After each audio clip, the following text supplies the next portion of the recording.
Welcome to this episode of Wreck-It Recruiter. Katie McConnell Olson here, your resident Wreck-It, here to teach you how to mess up everything related to hiring and human capital so you can validate everything you think you know and complain about it. And today we're talking about using analytics in your hiring process. Brought to you by the Strategic Advisor Board and GrowthWise Search Partners, providing human capital and hiring solutions for rapid growth companies throughout the United States. So, analytics in the hiring process. Let's talk about what that means. I mean, in this day and age, big data and analytics are pretty important in making business decisions, right? I mean, kind of. It's kind of a lot of work. So, of course, in true Wreck-It fashion, the first thing that you can do to just wreck using hiring analytics is just not to bother with it in the first place. It's a waste of time because it's a lot of work to track data. I mean, big corporations, they're not tracking data, right? What kind of value is in that? It's better to just wing it, right? Hope as a business strategy is a great way to wreck it. We've talked about this before. And I'll say it again.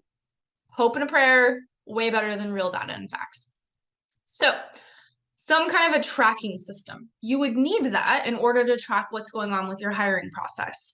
I'm talking like a software program, some kind of CRM, or what we call an ATS, an acquisition talent software.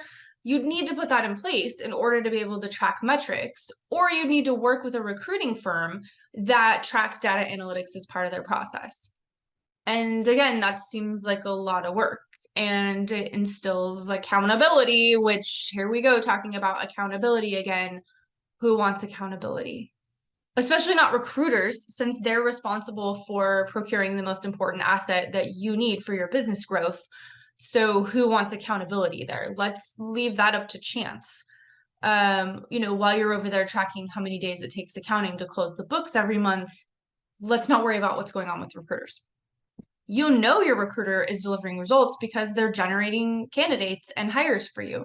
And if they're not, then it must be because either they're bad at their job or everyone's an idiot, nobody wants a job, there's no good talent in the marketplace. We'll have to do another episode on complaints about hiring, but that's for another day. Anyways, who cares what the recruiters are doing to make that happen? If they're not generating results, then there's obviously something wrong with them or there's something wrong with everybody. And why would you track metrics to see what kinds of progress they're making? It's not like you're tracking the metrics of your sales team to make sure they're doing all the right activities in order to generate results and using a CRM system for that, right?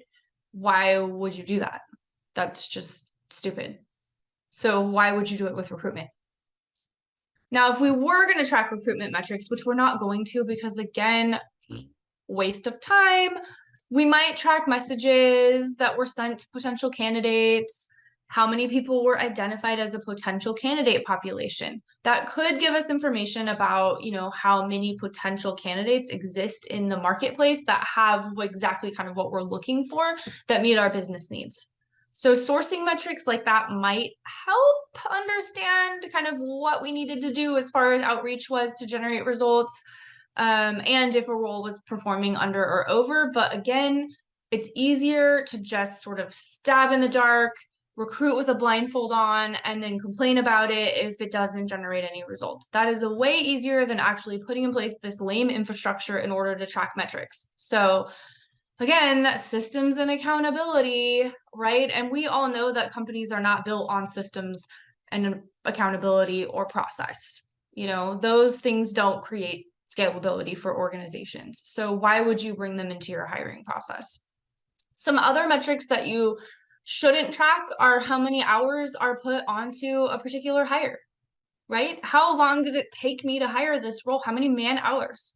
It's definitely better to just track how long it's been open, because then we're just operating under the assumption that the recruiter is working on the role diligently every single day, and it's not generating results because nobody wants a job, hiring is hard, it's everybody else's fault.